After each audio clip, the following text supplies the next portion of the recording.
Click the subscribe button below to receive new videos as we release them. Hit the thumbs up button so others can find our content. For more information, visit thejerusalemassembly.org. The Devoted Servant. A Man Worthy of Trust. By Ruben D. Garcia.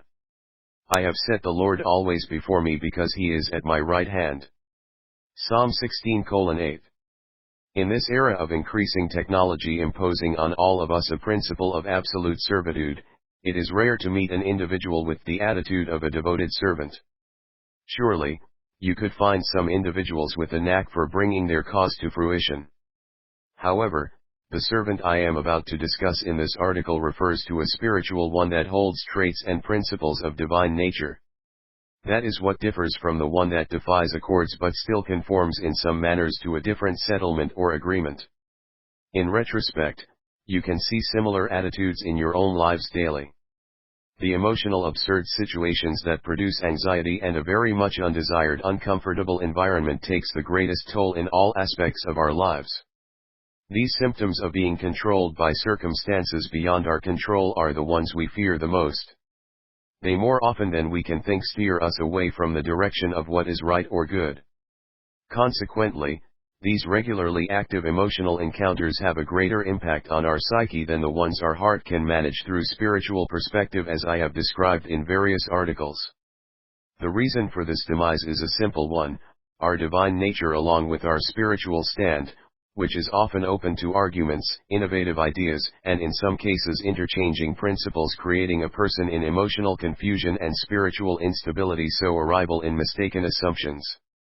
There is nothing sadder to exist in a world in which such traits are easily compromised by what is beneficial or adequate to us, and that is the complete difference between any of us and the devoted man that holds faithfulness as his only life's expectancy.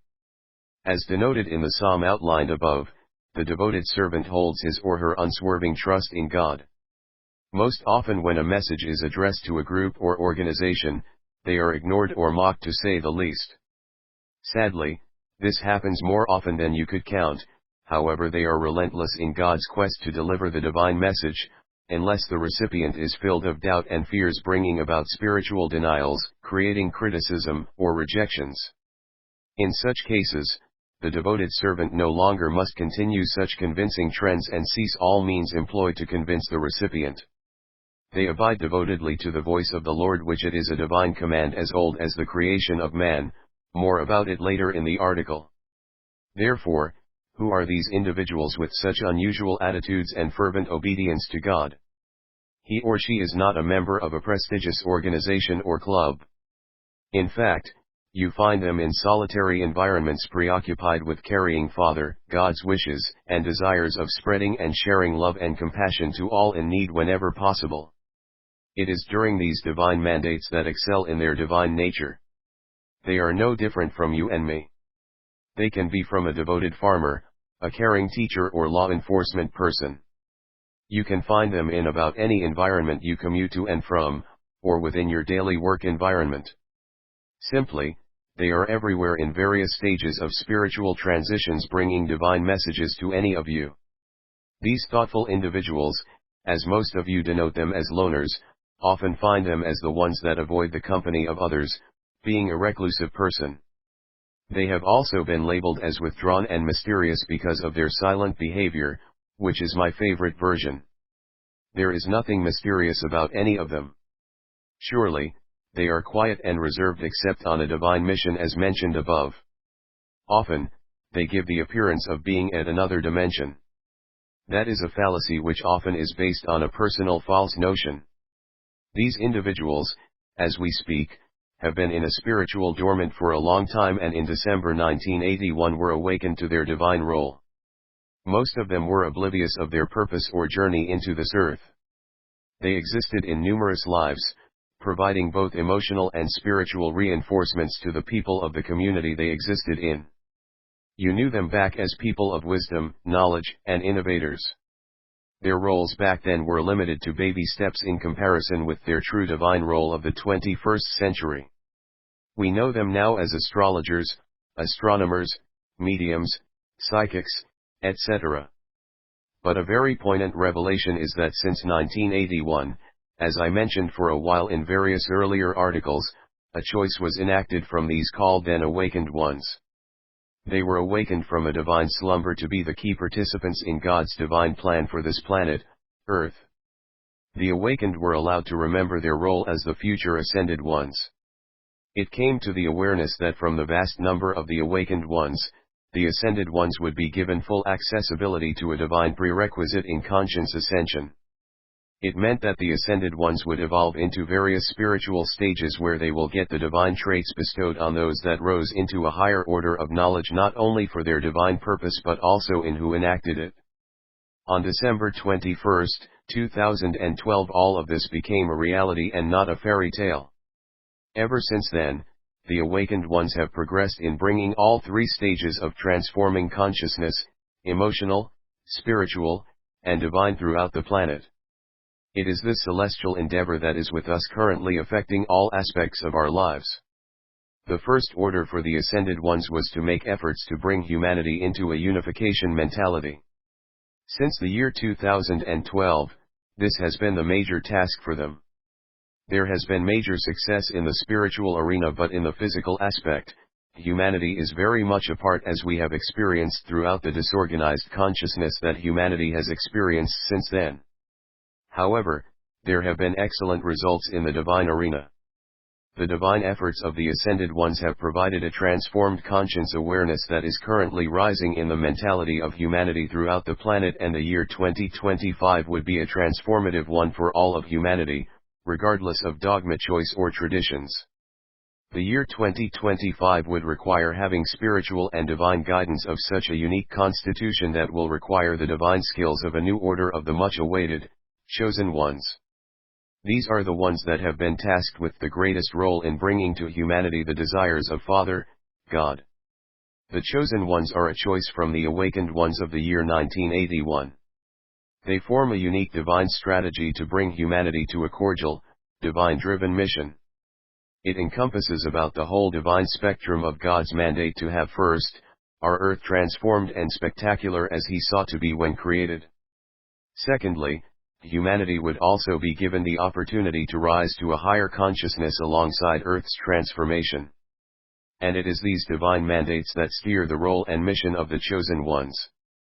However, a greater function has been reserved for a unique group of chosen ones to bring a divine awareness of such importance to humanity that has never been experienced since the creation of Adam. This task has been bestowed on the now known, God's chosen ones. These are the individuals bringing mandates from God to a specific number of individuals all over the planet, but that is just a small part, since their divine role is to bring celestial cohesiveness to humanity.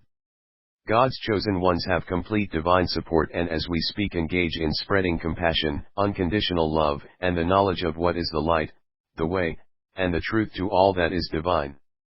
Consequently, God's chosen ones works in two mandates that must be followed to the letter.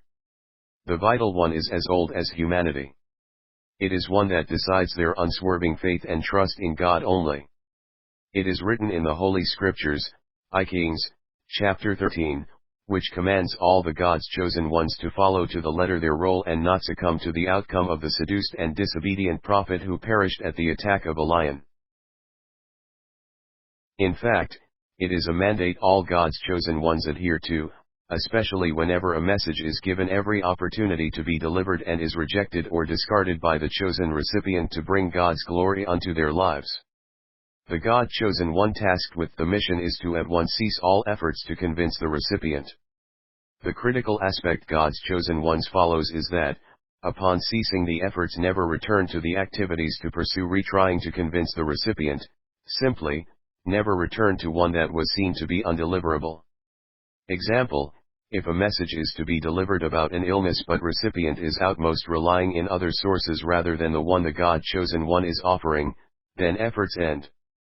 If later recipient recognizes throughout fears, doubts, or a drama that should have listened to the message, the messenger cannot return to convince, for if he does, he has disobeyed God's mandate. It is critical to recognize that the divine tasks of a God-chosen one cannot be interchangeable. However, the recipient can be the one confronting God with a contrite heart. It is this humane act that God looks for because it brings the recipient in direct contact with God and can prove his or her faith. However, that is not the only example that the God-chosen one must adhere to. There is another, and it mirrors the mandate or chapter of the seduced and disobedient prophet, and it is found in Yeshua, Jesus' teaching which he followed to the letter. It is found in Matthew 10:14, "If anyone will not welcome you or listen to your words, leave that home or town and shake the dust off your feet." And in a sense never look back. If Yeshua, Jesus advised his disciples of such what it looked to be insensitive, it does have much importance in the lives of God's chosen ones as it was the end of the seduced prophet. Vital rule of this article is, be aware that God is revealing much through his chosen ones. Your faith and trust in God are put to the test now more than ever. Sadly, the fears, doubts and the drama of everyday uncertainties has blinded our faith, therefore it blinds our spiritual perspectives, grieving us later, "I wish I would have known." Consequently, many divine messages, whether given directed to the individual or by a God-chosen one, are absent in people's lives at their consent. Conclusion. Beware of your fears, it evolves into doubts and then creates spiritual irrationality.